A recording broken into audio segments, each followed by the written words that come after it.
کہ کراچی میں تیز رفتاری اور لاپرواہی کے باعث شہریوں کی اموات کا سلسلہ تھم نہیں سکا ہے۔ گلشن اقبال ڈسکو بیکری کے قریب تیز رفتار گاڑی بے قابو ہو کر موٹر سائیکل سواروں پر چڑھ دوڑی۔ ایک شخص جاں بحق دوسرا زخمی ہو گیا۔ مشتعل شہریوں نے گاڑی جلا دی۔ گلستان جوہر میں بھی ٹریفک حادثے میں 4 افراد زخمی ہو گئے۔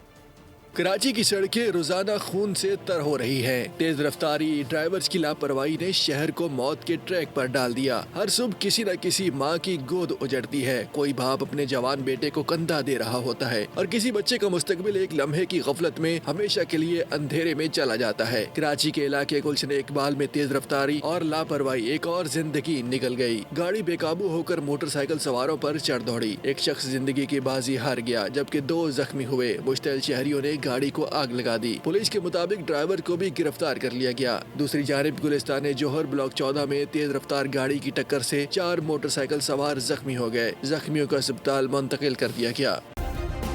سبسکرائب کریں اور بیل دبائیں تاکہ کوئی خبر رہ نہ جائے۔